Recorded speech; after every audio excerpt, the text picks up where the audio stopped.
Dim എന്റെ ബോധം പോയി സ്പോട്ടിൽ തീർന്നു.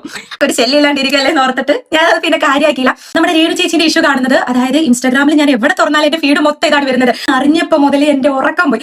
ഇങ്ങനെ ഒരു സാധനം നമ്മുടെ ഉള്ളിൽ ഇരിപ്പുണ്ടല്ലോ, അപ്പൊ അതിന്റെ ഒരു ടെൻഷൻ എനിക്ക് നല്ലോണം ഉണ്ടായിരുന്നു. ഹലോ ഗൈസ്, എന്തൊക്കെയുണ്ട് വിശേഷം? ഉഷാറല്ലേ? അപ്പൊ ഉഷാറായിട്ട് ഞാൻ നിങ്ങളായിട്ട് കുറച്ച് കാര്യങ്ങൾ ഷെയർ ചെയ്യാൻ വേണ്ടി വന്നതാണ്. എനിക്ക് ഈ അടുത്തിടെ ഞാനൊരു വീഡിയോ ഇട്ടിട്ടുണ്ടായിരുന്നു. അപ്പോൾ എന്റെ ഫ്രണ്ട്സ് ആണെങ്കിലും കുറച്ച് പേര് എന്നെ വിളിച്ച് അന്വേഷിച്ച് ഈ കാര്യങ്ങളൊക്കെ ചോദിച്ചിട്ടുണ്ട്. അപ്പൊ ഞാൻ വിചാരിച്ചു എന്നാൽ അതിനെപ്പറ്റി കുറച്ച് ഡീറ്റെയിൽ ആയിട്ട് വീഡിയോ ഇടാം. കാരണം ഞാൻ എക്സ്പീരിയൻസ് ചെയ്ത കാര്യമാകുമ്പോൾ എനിക്ക് നല്ല ഓപ്പൺ ആയിട്ട് നിങ്ങളുടെ അടുത്ത് സംസാരിക്കാൻ പറ്റും. മാത്രമല്ല നമ്മുടെ ഫാമിലിയല്ലേ, നമ്മുടെ ഫാമിലിയിൽ ആരെങ്കിലും ഇങ്ങനെയൊക്കെ ഒരു ഇഷ്യൂ ഫേസ് ചെയ്യുന്നുണ്ടെങ്കിൽ അവർക്ക് ഒരു യൂസ്ഫുൾ ആയിക്കോട്ടെ എന്ന് വിചാരിച്ചിട്ടാണ് ഞാൻ വേഗം തന്നെ എടുത്തത്. എന്റെ സർജറി കഴിഞ്ഞത് 23-ാം തീയതിയാണ്. പക്ഷെ ഇപ്പോഴും ഞാൻ റിക്കവർ ആയിട്ടില്ല. എനിക്ക് പെയിനും കാര്യങ്ങളൊക്കെ ഉണ്ട്. നമ്മൾ ബാൻഡേഡും കാര്യങ്ങളൊക്കെ ചുറ്റിയിട്ടാണ് ഞാനിപ്പോൾ ഇരിക്കുന്നത് പോലും. എനിക്ക് അധികം നേരം ഇങ്ങനെ സ്ട്രെയിൻ ചെയ്തിട്ട് ഇരിക്കാനൊക്കെ കുറച്ച് ബുദ്ധിമുട്ടുണ്ട്. അതൊന്ന് ഉണങ്ങി വരുന്നല്ലേ ഉള്ളൂ. അപ്പൊ നമ്മൾ പറഞ്ഞു വരുന്ന വിഷയം എന്താണെന്ന് വെച്ച് കഴിഞ്ഞാൽ ബ്രസ്റ്റ് ലംപിനെ പറ്റിയാണ്. അതായത് കുറെ പേർക്ക് ഫെമിലിയർ ആയിട്ടുള്ള കാര്യമായിരിക്കും, കുറെ പേർക്ക് ഫെമിലിയർ അല്ലാത്തൊരു കാര്യമായിരിക്കും. അതായത് പണ്ടൊന്നും ഞാൻ എൻ്റെ ഒരു ഏജ് 20 ഒരു ഏജൊക്കെ ആയപ്പോഴാണ് ഞാനിങ്ങനെ എൻ്റെ ഒരു റൈറ്റ് ബ്രസ്റ്റിൽ ഒരു ലംബ് ഉണ്ടെന്നുള്ള കാര്യം ഐഡന്റിഫൈ ചെയ്യുന്നത്. അത് ഐഡന്റിഫൈ ചെയ്ത് കഴിഞ്ഞപ്പോൾ ഞാൻ ആദ്യം അമ്മേൻ്റെ അടുത്താണ് പറഞ്ഞത്. അപ്പൊ അമ്മ പറഞ്ഞു അമ്മയ്ക്കും പണ്ട് ഇതുപോലെ ഉണ്ടായിരുന്നു, പക്ഷെ ആഫ്റ്റർ ഡെലിവറി അമ്മ എൻ്റെ ഓട്ടോമാറ്റിക്കലി പോവുകയാണ് ചെയ്തിട്ടുണ്ടായിരുന്നെന്നാണ് അമ്മ പറഞ്ഞിട്ടുണ്ടായിരുന്നത്. അപ്പൊ നമ്മൾ അത്ര വലിയ കാര്യമൊന്നും ആക്കിയില്ല. എന്നാലും സാരല്ല, അത് വെച്ചോണ്ടിരിക്കേണ്ട മോനെ എന്ന് പറഞ്ഞിട്ട് അമ്മ പറഞ്ഞാൽ നമുക്ക് ഹോസ്പിറ്റലിൽ പോകാന്ന്. അങ്ങനെ ഞങ്ങൾ ഇക്രയിൽ കാണിച്ചപ്പോൾ ഡോക്ടർ പറഞ്ഞത് കുഴപ്പമൊന്നുമില്ല, നിങ്ങൾക്ക് വേണമെങ്കിൽ റിമൂവ് ചെയ്യണമെങ്കിൽ റിമൂവ് ചെയ്യാം. അതായത് നമുക്ക് ഹോർമോണൽ ചേഞ്ചസ് കാരണം ഉണ്ടാകുന്നതാണ്. അപ്പോൾ ഈ ഒരു ഏജ് കാറ്റഗറിയിലുള്ള ഗേൾസിന് ഇത് കോമൺ ആണ്. അപ്പോൾ നിങ്ങൾക്ക് വേണമെങ്കിൽ റിമൂവ് ചെയ്യണമെങ്കിൽ റിമൂവ് ചെയ്യാമെന്ന് പറഞ്ഞിട്ടുണ്ടായിരുന്നു. അപ്പൊ നമ്മൾ ഓക്കെ സ്കാൻ ഒന്നും ചെയ്തപ്പോൾ കുഴപ്പങ്ങളൊന്നുമില്ല. ഓക്കെ വേണ്ട, അതവിടെ നിൽക്കട്ടെ, അതവിടെ ഇരുന്നോട്ടെ, ആർക്കൊരു ശല്യമില്ലാണ്ടിരിക്കല്ലേ എന്ന് ഓർത്തിട്ട് ഞാൻ അത് പിന്നെ കാര്യമാക്കിയില്ല. വീട്ടിൽ നിന്ന് ഇങ്ങനെ പറയുന്നുണ്ട് നമുക്ക് എടുത്തു കളയാം, മോനെ അച്ഛനാണെങ്കിലും അമ്മയാണെങ്കിലും ചേച്ചിയാണെങ്കിലും പുറകെ കിടക്കുന്നുണ്ട്. പക്ഷെ ഞാൻ അത്ര വലിയ കാര്യമൊന്നും ആക്കിയില്ല. കാരണം നമുക്കൊരു മടിയും കാര്യങ്ങളൊക്കെ ഉണ്ടാവുമല്ലോ. എന്നിട്ട് അതൊക്കെ കഴിഞ്ഞ് ഞാനത് അവിടെ വിട്ടു. പിന്നെ ജോലിയായി, കാര്യങ്ങളായി, തിരക്കായി, എല്ലാം കഴിഞ്ഞു. പിന്നെയാണ് പെട്ടെന്നൊരു ദിവസം നമ്മുടെ രേണു ചേച്ചിന്റെ ഇഷ്യൂ കാണുന്നത്. അതായത് ഇൻസ്റ്റാഗ്രാമിൽ ഞാൻ എവിടെ തുറന്നാലും എന്റെ ഫീഡ് മൊത്തം ഇതാണ് വരുന്നത്. ആൾക്ക് ഇതേപോലെ ബ്രസ്റ്റ് ക്യാൻസർ ആയിട്ട് മാറി. അതായത് പണ്ട് ഇതുപോലെ ഒരു ചെറിയ പ്രായത്തിലങ്ങാണ്ട് ഇതുപോലെ ലംബ് ഐഡന്റിഫൈ ചെയ്തിട്ട് പിന്നീട് അത് റിമൂവ് ചെയ്യാണ്ട് ഇരുന്നിട്ട് അതിന്റെ സ്റ്റേജ് മാറി ക്യാൻസർ ആയി മാറി എന്ന് അറിഞ്ഞപ്പോ മുതൽ എന്റെ ഉറക്കം പോയി എന്ന് പറഞ്ഞു കഴിഞ്ഞാൽ മനുഷ്യൻ ഉറങ്ങിയിട്ടില്ല. കാരണം ടെൻഷനാണ്. കാരണം ഓൾറെഡി ഇങ്ങനെ ഒരു സാധനം നമ്മുടെ ഉള്ളിൽ ഇരിപ്പുണ്ടല്ലോ. അപ്പൊ അതിന്റെ ഒരു ടെൻഷൻ എനിക്ക് നല്ലോണം ഉണ്ടായിരുന്നു. അനുവിനൊക്കെ ശരിക്കും മനസ്സിലായിട്ടുണ്ടാവും, വീട്ടുകാർക്ക് മനസ്സിലായിട്ടുണ്ടാവും, അനുവിനൊക്കെ നന്നായിട്ട് മനസ്സിലായിട്ടുണ്ടാവും. കാരണം ഞാൻ അനുവിന്റെ കൂടെയൊക്കെ നിൽക്കുമ്പോൾ ഏത് ഇത് തന്നെ പറഞ്ഞുകൊണ്ടിരിക്കുകയാണ്, എന്താ ചെയ്യാ പേടിയാ. നമുക്ക് ഓട്ടോമാറ്റിക്കലി പേടി കൂടുമ്പോൾ നമുക്ക് പെയിനും തുടങ്ങും. അപ്പൊ എനിക്ക് ഇതുവരെ ഇല്ലാത്ത പെയിനോ വേദനയോ എന്തൊക്കെയോ കാര്യങ്ങളായിരുന്നു.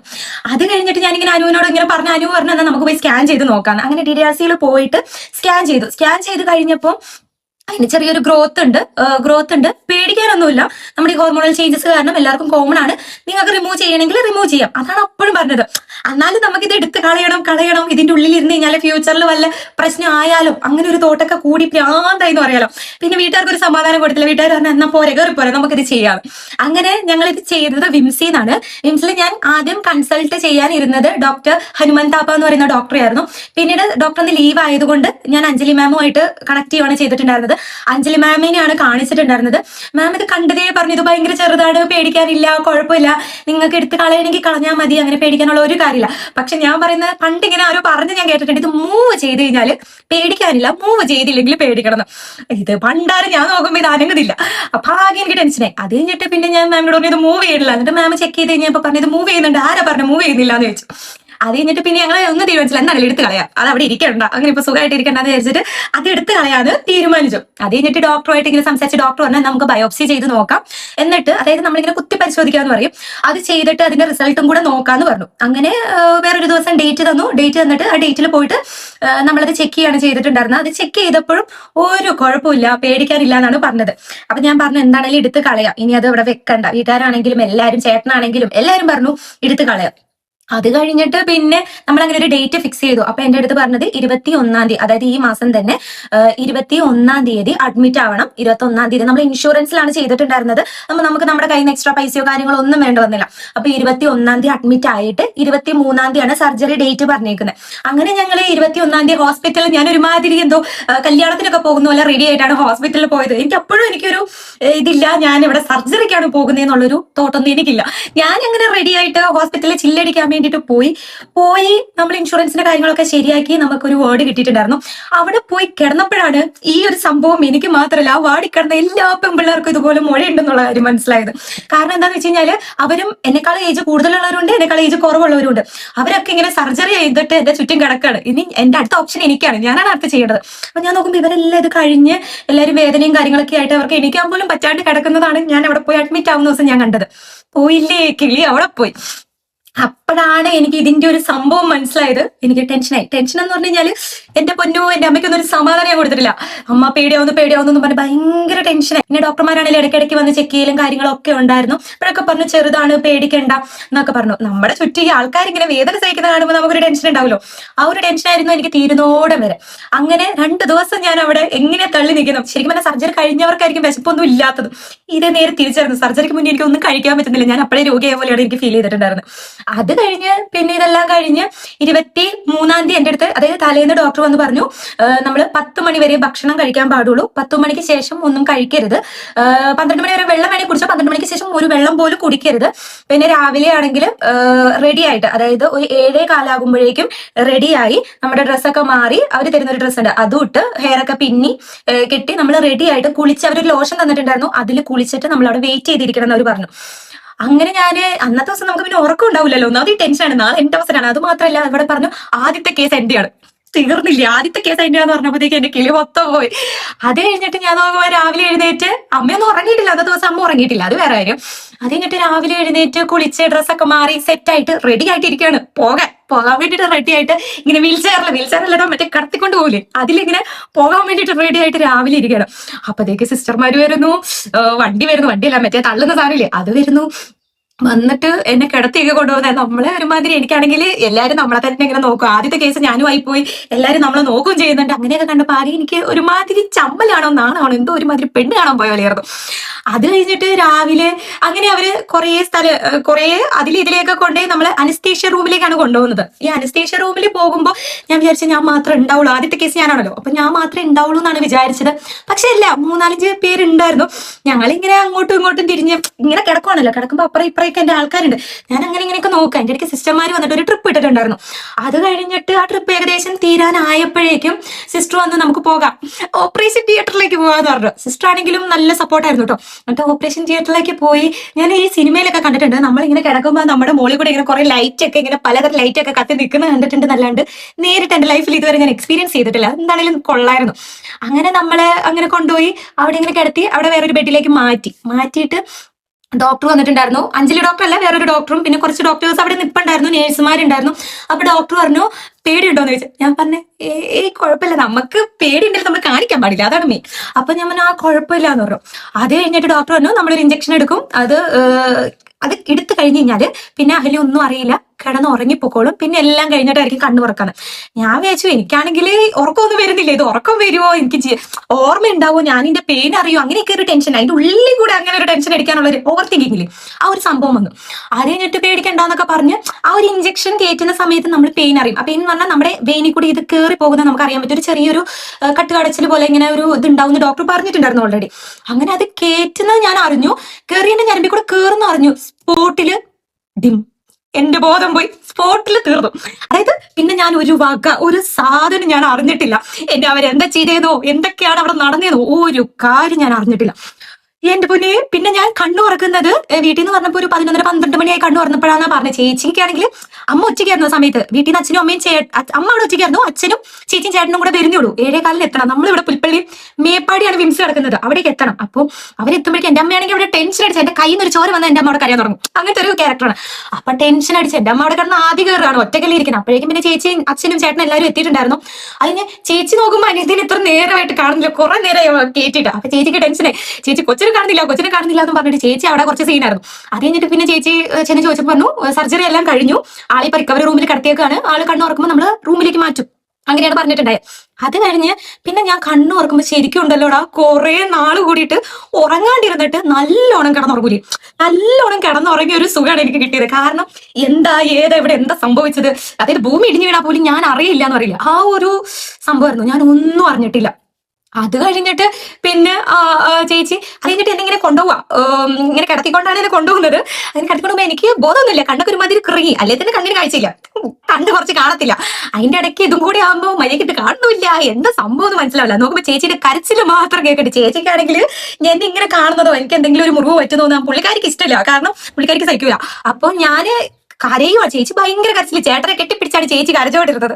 അപ്പൊ ഇതൊക്കെ ഞാൻ അറിയുന്ന എങ്ങനെയാന്ന് വെച്ച് കഴിഞ്ഞാൽ എന്റെ അപ്പുറത്ത് കിടന്ന ചേച്ചി പറഞ്ഞു, ചേച്ചിയുടെ കൂടെ ഉണ്ടായിരുന്ന എന്താ കരച്ചില്, കുട്ടി ഭയങ്കര കരച്ചില്, നിങ്ങൾ തമ്മിൽ ഭയങ്കര സ്നേഹത്തിലാണല്ലോ എന്ന്. ശരിക്കും പറഞ്ഞു കഴിഞ്ഞാൽ ഞങ്ങൾ തമ്മിൽ എപ്പോഴും അടിയാന്നുള്ള കാര്യം അവർക്ക് അറിയില്ലല്ലോ, ഞങ്ങൾക്കല്ലേ അറിയുള്ളൂ.